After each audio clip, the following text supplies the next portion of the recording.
नमस्कार। आज मैं फिर आपके सामने अपराध की एक और घटना लेकर आया हूं। आज के अपराध की घटना भी केरल राज्य से है।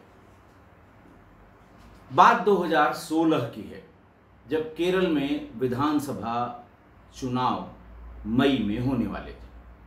चुनाव प्रचार अपने चरम पर था। इसी बीच केरल के एर्नाकुलम जिले के पेरम्बावूर मोहल्ले में नहर के किनारे एक मकान से एक महिला थाने पर पहुंची। महिला का नाम था राजेश्वरी। समय था शाम का 8:30 बजे।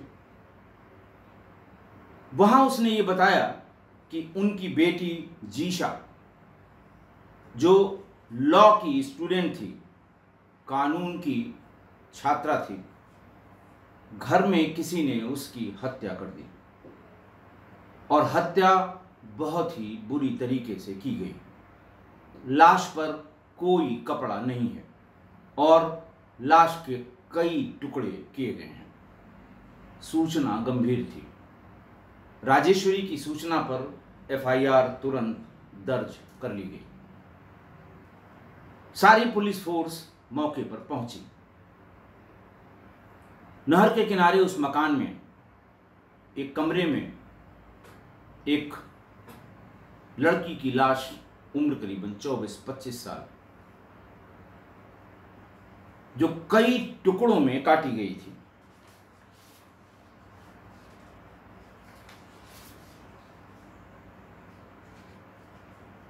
बॉडी को देखकर यह स्पष्ट हो रहा था कि इसके साथ वॉयलेंस, यानी इसके साथ गंभीर प्रकृति का, जिसे कहते हैं कि झगड़ा, गंभीर प्रकृति का, या काफ़ी आपस में गुत्थम गुत्था या झगड़ा हुआ हो। उसके बाद बलात्कार करने की कोशिश की गई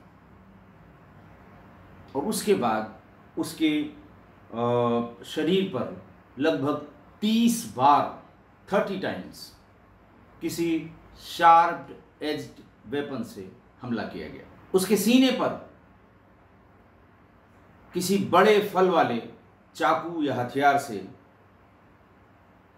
उसको, जिसे कहते हैं, गोदा गया था। सीने के दोनों तरफ पियर्स किया गया था। वर्ड पियर्स, जो पोस्टमार्टम रिपोर्ट में लिखा हुआ है। मां राजेश्वरी को किसी तरह का डाउट या किसी तरह की शंका नहीं हुई। जीशा हिंदू महिला थी और अनुसूचित जाति से संबंधित थी। पढ़ी लिखी थी। उसको आसपास सभी लोग जानते थे। शरीफ, सज्जन, पढ़ी लिखी और काफ़ी जानकार लड़की थी। वो अपनी माँ के साथ उस घर में रहती थी। माँ भी उसकी कैजुअल लेबर थी। उसके पिता पप्पू, वो घर से अलग हो गए थे। पत्नी से कुछ उनका विवाद था और वो अकेले कहीं दूसरी जगह एक घर या कमरा लेकर रहते थे। यह घटना 28 अप्रैल 2016 की है। उनके पिता पप्पू की 9 नवंबर 2017 को बाद में नेचुरल, प्राकृतिक कारणों से मृत्यु भी हो गई। पड़ोसियों से कोई बहुत अच्छे संबंध या पड़ोसियों को बहुत ज़्यादा पता नहीं था इस परिवार के बारे में। लड़की सुबह यूनिवर्सिटी चली जाती थी पढ़ने के लिए। माँ सुबह से अपना जो डेली लेबर जहाँ जहाँ काम करते हैं वहाँ काम करने चली जाती थी। पिता कहीं अलग रहते थे। पुलिस के लिए बहुत कठिन हो गया था ये पता करना कि इसके पीछे क्या कारण है और किसने इसकी हत्या की होगी। इसी वजह से शुरुआत में इन्वेस्टिगेशन में बहुत ज़्यादा प्रोग्रेस नहीं हो पाई। मैंने आपको बताया कि चुनाव प्रचार चरम पर था। पूरे प्रदेश में जीशा की हत्या को लेकर धरना प्रदर्शन शुरू हुआ। राजनीतिक कारणों से भी महिला या लड़की अनुसूचित जाति से थी। उस समय justice for geisha hashtag 2016 communication का जमाना पूरे स्विंग में था। व्हाट्सएप भी था, तमाम सोशल मीडिया साइट्स थे और पूरे केरल में राजनीति दो धड़ों में विभाजित हो गई और फिल्म इंडस्ट्री ने भी जीशा को न्याय दिलाने के लिए आगे कदम बढ़ाए और उन लोगों ने भी तरह तरह के धरने प्रदर्शन किए। हालांकि सरकार ने जीशा के परिवार को 10 लाख रुपए की वित्तीय सहायता, 10 लाख रुपए का कंसोलेशन, फाइनेंशियल कंसोलेशन देने की घोषणा की, लेकिन इससे भी कोई बात नहीं बनी।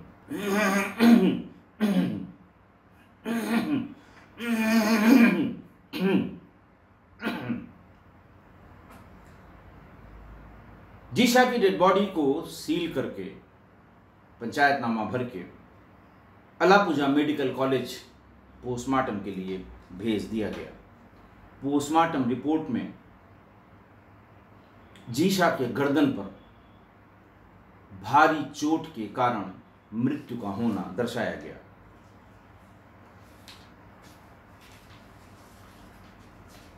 जिन 30 चोटों का जिक्र पोस्टमार्टम रिपोर्ट में था, उनमें उसके बॉडी को कई पार्ट्स में काटे जाने का भी चोट अंकित किए गए थे। इन्वेस्टिगेटर्स के सामने बहुत बड़ी समस्या आ गई थी और उनको ये समझ में नहीं आ रहा था कि ये कहाँ से शुरू करें। सबसे पहले एक शिबू नाम के लेबर के ऊपर लोगों का शक गया, क्योंकि वहां पर एक जोड़ी चप्पल, जो एविडेंस के नाम पर सिर्फ एक जोड़ी चप्पल, दरवाजों पर हाथ के खून के निशान, कपड़ों पर खून के निशान, फर्श पर खून के निशान, इसके सिवा कोई दूसरा एविडेंस पुलिस के पास नहीं था। साबू को पकड़कर लाया गया। लोगों ने बताया कि ये उस समय घूमता हुआ पाया गया था, मजदूर था, कम उम्र का था, लिहाजा उसे पुलिस पकड़कर ले आई। पुलिस ने सबसे पहले उस चप्पल की नाप या उस चप्पल में उसके पैर पूरी तरह से आने की बात बताई और ये भी बताया कि चप्पल उसी का है। इतनी सब पूछताछ और इन्वेस्टिगेशन की प्रोग्रेस में जीशा के घर वालों को भी साबू पर ही शक हुआ। तमाम प्रयास के बाद पुलिस को कोई ऐसा एविडेंस नहीं मिला जिसमें साबू को ट्रायल पर लाया जाता या उसके खिलाफ चार्जशीट दी जाती। मजबूरन पुलिस को साबू को छोड़ना पड़ा और बाद में 2017 28 जुलाई को साबू अपने घर में सीलिंग फैन से लटका हुआ पाया गया। बताया गया कि उसने आत्महत्या कर ली है। पुलिस इतना परेशान हुई कि करीब 100 पुलिस वालों से पूछताछ हुई। पुलिस वालों से पूछताछ इस सिलसिले में किसकी ड्यूटी कहाँ थी, कितने बजे सूचना मिली, कौन कितने बजे पहुंचा, मौके पर क्या देखा, फोटोग्राफी किसने कराई, वीडियोग्राफी किसने कराई, वाहन की चेकिंग कौन कर रहा था। इस तरह लगभग 100 पुलिस वालों से पूछताछ हुई। कारण मैंने बताया कि इतना बड़ा राजनीतिक हल्ला गुल्ला हो गया जीशा के मर्डर को लेकर कि पुलिस भी बहुत दबाव में थी। करीब 1,500 लोगों के फिंगरप्रिंट लिए गए। घर के कमरे में जो फिंगरप्रिंट्स मिले थे, ब्लड स्टेन्स मिले थे, उसमें कम से कम एक फिंगरप्रिंट ऐसा था जो न तो उसकी मां का था न ही मृतक जीशा का था। पुलिस उसी फिंगरप्रिंट को मैच कराने के लिए लगभग 1,500 व्यक्तियों के फिंगरप्रिंट्स उसने लिए। जिन जिन पर शक हुआ वहाँ रोज आने जाने वाले दूध वाले, फल वाले, सब्जी वाले, फेरी लगाने वाले, अखबार वाले, डेली पास होने वाले स्टूडेंट्स, जिसकी जिसकी पुलिस को जरा सा भी उस पर शक हुआ, ऐसे 1,500 लोगों के फिंगरप्रिंट लाकर मैच कराने की कोशिश की गई, लेकिन कुछ भी नहीं पता लगा। क्राइम ब्रांच ने टावर आईडी के डंप डाटा को एनालाइज करना शुरू किया। जिन जिन लोगों के फिंगरप्रिंट लिए गए उनकी भी सीडीआर निकाली गई और लगभग 20 लाख टेलीफोनिक कन्वर्सेशंस को फिल्टर किया गया। लगभग 20 लाख। आप अंदाज लगा सकते हैं उस समय जिले की पुलिस कितना दबाव में रही होगी। बहरहाल इससे कुछ फर्क नहीं पड़ा, न ही कुछ पता लगा। इसी बीच में एक आसाम का रहने वाला माइग्रेंट लेबर जो वहीं किसी कंस्ट्रक्शन साइट पर काम कर रहा था, उसने एक सूचना दी पुलिस को और उसने कहा कि साहब ये मर्डर अनवारुल इस्लाम नाम के एक लेबर ने किया है। पुलिस ने पूछा तुम्हें कैसे पता? उसने बताया कि हम लोग एक साथ रहते थे, वो भी लेबर था, हम भी लेबर थे। घटना वाले दिन वो कपड़ों में खून लगा हुआ, पूरी तरह से पसीने में डूबा हुआ, घबराया हुआ आया था। वहां मौजूद कई लोगों ने पूछा तुम इतना घबराए हुए क्यों हो, इतना पसीना कैसे आ गया और ये ब्लड कहाँ से लगा तुम्हारे हाथों में और कपड़ों में? उसने ये कहा कि मैं बाद में बताऊंगा। 3-4 दिन घूमने के बाद वो वहां से चला गया। पुलिस ने 24 वर्ष के अमीरुल इस्लाम के मोबाइल नंबर के बारे में, मोबाइल नंबर उसका पता करके और उसके बारे में उसकी कॉल डिटेल को धीरे धीरे एनालाइज करना शुरू किया और 28 जुलाई यानी घटना के ठीक 50 दिन बाद 28 जुलाई को नहीं, घटना के करीब 50 दिन बाद 16 जून 2016 को अमीरुल इस्लाम को गिरफ्तार कर लिया गया। कोई आई विटनेस नहीं था। पुलिस को फॉरेंसिक एविडेंस का सहारा लेकर ही आगे बढ़ना था। पुलिस को सीडीआर की एनालिसिस से ही आगे बढ़ना था। बिना फॉरेंसिक एविडेंस, बिना जो समई साक्ष्य जिसे कहते हैं, बिना सर्कमस्टांशियल एविडेंस के इस केस को आगे बढ़ाना बहुत मुश्किल था, जबकि पुलिस को ये बात पता लग गई थी कि अमीरुल इस्लाम ने ही इसकी हत्या की है। 2 मेजर गवाह पुलिस ने चार्जशीट में जिनको रखा है वो दोनों महिलाएं हैं।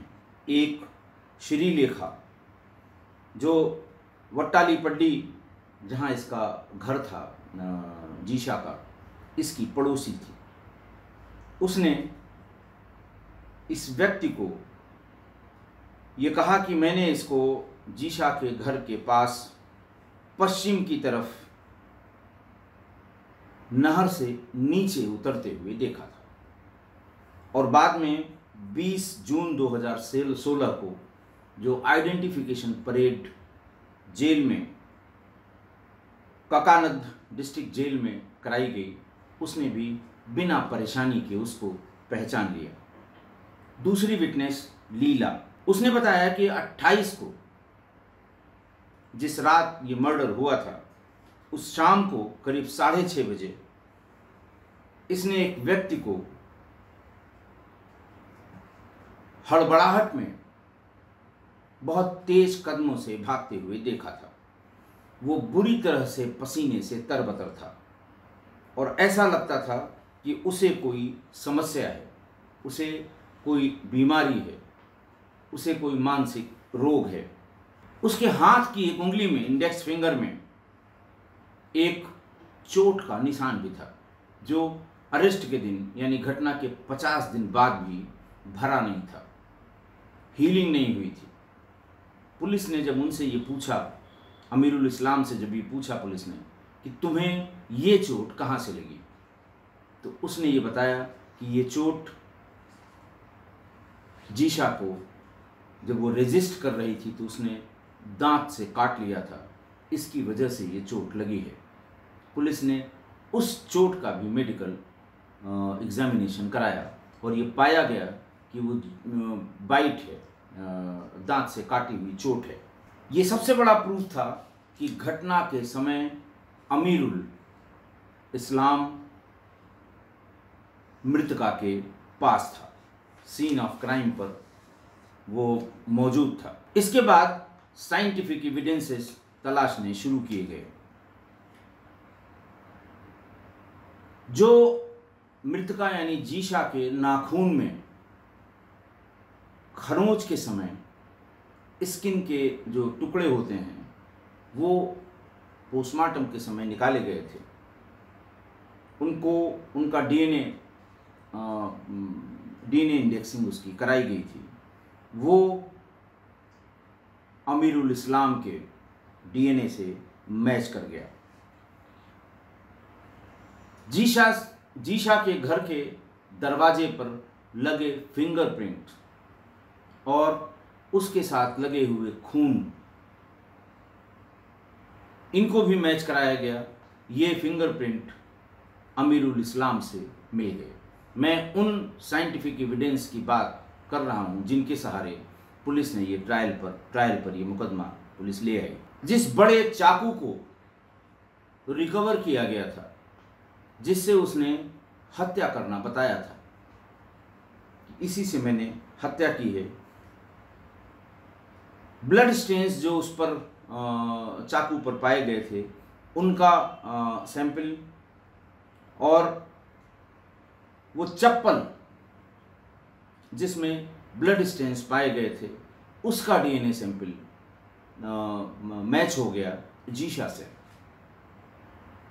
और चप्पल मैच हो गई अमीरुल इस्लाम की साइज से।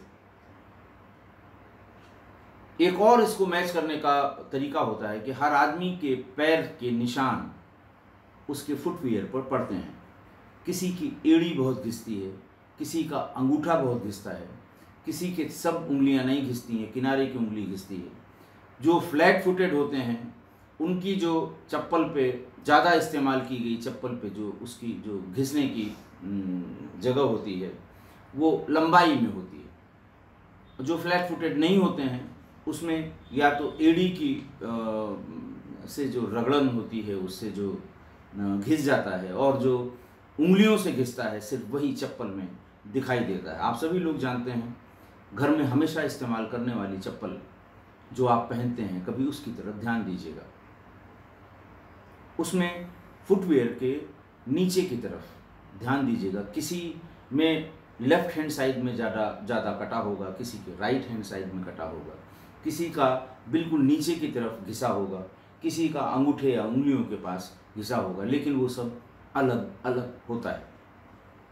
प्लास्टर ऑफ पेरिस से उसके फुटप्रिंट्स लिए गए और फिर उसको चप्पल से निकाले गए फुटप्रिंट प्लास्टर ऑफ पेरिस से मैच कराया गया, तो वो बिल्कुल अच्छी तरह से मिल गया। जो फ़ोन नंबर उसने इस्तेमाल किया था वो था 9207185407। अमीरुल इस्लाम के पास वो फ़ोन नंबर था। उसकी जब कॉल डिटेल निकाली गई तो उसकी लोकेशन वहीं पर पाई गई जिस टावर से 3 किलोमीटर की दूरी पर वोटालीपाड़ी में इसका घर था। उसी टावर के नीचे इसका लोकेशन पाया गया और 28 अप्रैल 2016 को उसने उसी टावर के सिग्नल से 5:41 पर 55 मिनट की एक कॉल की थी। जिसको कॉल की थी उसको भी बुलाया गया, उससे पूछताछ की गई। उसके घर के सामने नहर पर बैठकर ये कॉल की गई थी। इस तरह से 5 जो फॉरेंसिक एविडेंस थे, और पकड़ा भी इस तरह गया कि घटना के तुरंत बाद इसने मोबाइल स्विच ऑफ कर दिया। बाद में वो सिम जैसे ही उसने दूसरे फ़ोन के भीतर इंसर्ट किया, एक एसएमएस आया। सर्विस एसएमएस होता है, आप जब कभी भी नए फ़ोन में या दूसरे फ़ोन में अपना सिम डालते हैं तो फ़ौरन 2-3 उस कंपनी के 2-3 सर्विस मैसेज आते हैं। Thanks for using Vodafone, thanks for using Reliance, thanks for जो कंपनी होगी। उस मैसेज के सहारे इसको लोकेट किया गया था। ये उस समय भागने की फिराक में था।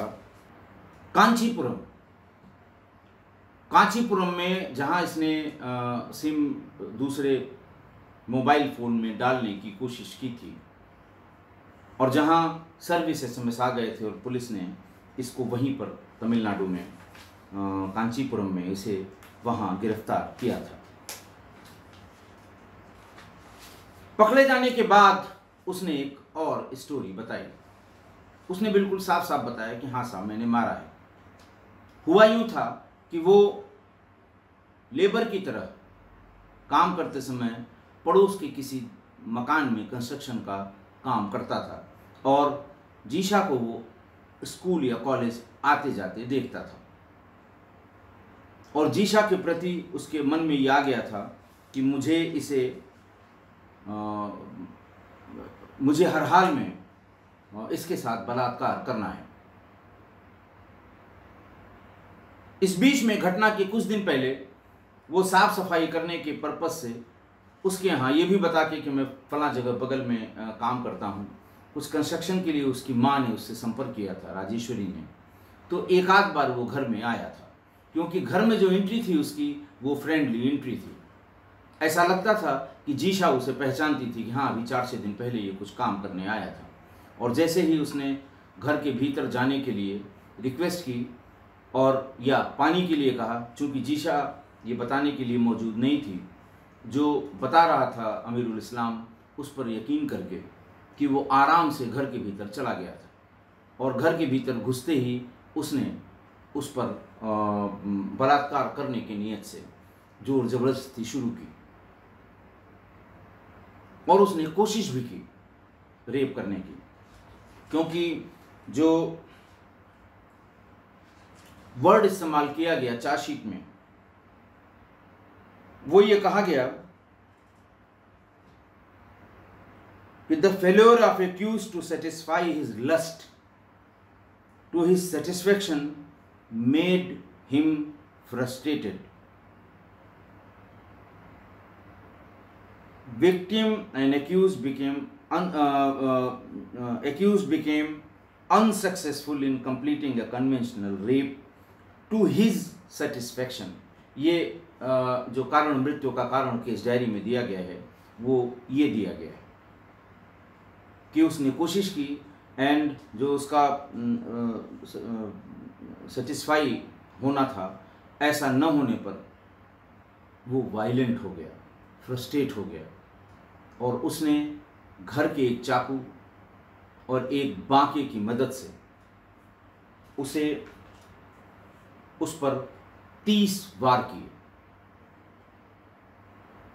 उसकी इंटेस्टाइन में या उसके आमाशय में जो एल्कोहल पाया गया उसके बारे में बताया कि मरने के ठीक पहले वो पानी मांग रही थी, और मेरे जेब में शराब की जो छोटी बोतल थी, मैंने उसे बोतल को खोलकर पूरी शराब उसको, चूंकि प्यासी थी, पूरी शराब उसे पिला दी थी, जिसकी वजह से ये एल्कोहल उसके पोस्टमार्टम में उसमें आया था। बहरहाल इतने सारे एविडेंस। उसने एक और तमाशा बताया अमीरुल इस्लाम ने कि साहब, मुझे इंस्टिगेट किया था मेरे एक दोस्त ने, जिसका नाम अनारुल इस्लाम था। हम दोनों ही उस मकान में काम करते थे जिसके बगल में ये रहती थी। हम दोनों ही आते जाते देखते थे। अनारुल ने कहा था कि हम लोगों को कुछ करना चाहिए, और अनारुल के कहने पे ही उसी के साथ मैं वहाँ गया था और मैंने इस वजह से उसको मार दिया। हम गए तो थे रेप करने, लेकिन बाद में जब उसने रेजिस्ट करना शुरू किया तब हमने इसे मार दिया। पुलिस अनारुल को भी ले आई। हालांकि जो उसने कहा था कि हम दोनों एक साथ गए थे, ये बात सीडीआर से गलत साबित हुई, क्योंकि घटना के लगभग 1 महीने पहले वो वहाँ से आसाम भाग गया था या चला गया था, छुट्टियों में गया था। लेकिन पुलिस ने पकड़ा इसलिए कि जैसे ही इस मर्डर की सूचना हुई, आसाम के अपने घर से अनारुल इस्लाम भाग गया था और पुलिस उसको इसीलिए पकड़ कर ले आई थी। हालांकि अनारुल इस्लाम का कोई इसमें हाथ नहीं पाया गया, उसकी प्रेजेंस नहीं पाई गई, इसलिए उसे बाद में छोड़ दिया गया। ट्रायल शुरू हुआ। एक केरला के मशहूर एडवोकेट हैं बिजू एंटोनी अलूर, BA अलूर के नाम से जाने जाते हैं। वो ऐसे केसेस में जिसमें सज़ा लाइफ सेंटेंस की या कैपिटल पनिशमेंट की होती है, मुलजिम की तरफ से पैरवी करना, जैसे वो कहते हैं ना, उनका शौक है। कोर्ट ने परमिशन दी कि हाँ, वो उन्होंने अप्लाई किया कि सब हम पैरवी इसकी करेंगे, और कोर्ट में बहुत दिनों तक उन्होंने इस केस को उलझाए रखा। लेकिन एर्नाकुलम के principal district and sessions court ने दिसंबर 2017 में, यानी घटना के लगभग 2 साल बाद, अनारुल इस्लाम को कैपिटल पनिशमेंट यानी फांसी की सजा सुनाई। ट्रायल में कोर्ट में ये भी साबित किया, प्रोसिक्यूशन ने, कि अमीरुल इस्लाम अकेला लोन अक्यूज था इस पूरे प्रकरण में। कोर्ट के सामने चार्जशीट में मर्डर और रेप का कारण भी बताया गया, और कोर्ट ने बिजू एंटोनी अलूर, BA अलूर की सारी दलीलें खारिज करके उसे दिसंबर 2017 में मौत की सज़ा सुना दी। मौत की सज़ा के साथ ही साथ उसे अवैध रूप से घर में घुसने, मारने, रेप करने, इन सब की भी अलग अलग सज़ा सुनाई गई। मौत की सज़ा मर्डर में, आजीवन कारावास रेप में, और इल्लीगल तरीके से घर में घुसने पर 10 साल, और भागने, छिपने और सबूतों को नष्ट करने की सज़ा 7 साल। ये सारी सज़ाएं एक साथ सुनाई गई। अभी फ़िलहाल अपील में ये केस हाई कोर्ट और सुप्रीम कोर्ट में जाएगा। इसको सज़ा कब होगी ये देखने वाली बात है। बहुत सी ऐसी बातें मैं आपको बता चुका हूँ जहाँ सब के सामने हुए बड़ी हत्याओं में या कोर्ट में साबित हुई बड़ी हत्याओं में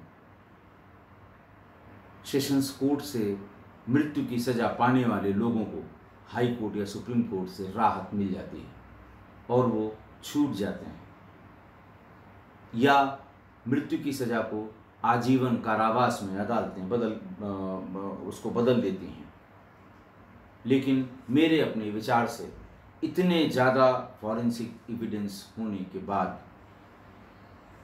अमीरुल इस्लाम को हर हाल में फांसी की सज़ा सुनाई भी जाएगी और दी भी जाएगी। कोई कितनी भी दलीलें दे दे, लेकिन इस तरह के फॉरेंसिक एविडेंस में किसी भी मुलजिम का बच पाना बहुत मुश्किल है। आज की घटना बहुत बार मैं बता चुका हूँ, बहुत बार, कम से कम 50 से ज़्यादा या 100 के आसपास क्राइम में, कि किसी अनजान व्यक्ति जब आप अकेली हों, घर में कोई लड़की अकेली हो, कोई महिला अकेली हो, तो किसी अनजान व्यक्ति, दूध वाले, अखबार वाले, सब्जी वाले, लेबर, इलेक्ट्रीशियन या कोई अनजान व्यक्ति जो पता पूछने के बहाने, पानी मांगने के बहाने आपका दरवाज़ा खटखटा दे और आप सहृदयता में वो दरवाज़ा खोल दें, तो उसके मन में क्या चल रहा है ये बता पाना, जान पाना किसी के लिए भी बहुत मुश्किल है। इसलिए जब कोई भी, हालांकि वो जीशा पढ़ी लिखी थी, जानकार थी, इंटेलिजेंट थी, लेकिन फिर भी उससे ये गलती कैसे हो गई मैं नहीं कह सकता। कभी कभी लोग सहृदय होते हैं, आप पानी मांगिए तुरंत दरवाज़ा खोल के आपको पानी पिला देंगे, लेकिन सामने वाले के मन में शैतान कहाँ अपना घर बनाए हुए है, दिमाग में बनाए हुए है, शरीर में बनाए हुए है, ये आपको नहीं पता। और अकेला पाकर एक बार घर में घुसने में अगर सफल हो गए तो अकेला पाकर वो इसी तरह की हरकत जो जीशा के साथ हुई है वैसी हरकत कर बैठते हैं। इसलिए किस्सा गोई परिवार के सभी लोगों से मैं बारंबार निवेदन करता हूँ कि बच्चे जब घर में हों, लड़कियाँ घर में हों, महिलाएं हों और अकेली हों, तो कृपा करके किसी के कहने पर किसी भी परिस्थिति में दरवाजे को न खोलें, खिड़की से बात कर लें। वो कुछ मांगने की या घर में आने की चेष्टा करता है, उसको बता दें कि इस समय कोई नहीं है, हम दरवाज़ा नहीं खोल सकते। थोड़ी देर के लिए हार्श हो जाएं, कठोर हो जाएं, मना कर दें। और मैं मेरे अपने एक्सपीरियंस से और ऊपर वाले से यही दुआ करूंगा कि जीशा की जिस तरह बलात्कार के बाद हत्या की गई, अमीरुल इस्लाम को हर हाल में फांसी, हर हाल का मतलब हर हाल में फांसी होनी भी चाहिए और फांसी दी जानी भी चाहिए। हम भी उस डेट का इंतज़ार करेंगे जब इसे फांसी पर लटकाया जाएगा। आज के लिए बस इतना ही। बहुत बहुत धन्यवाद।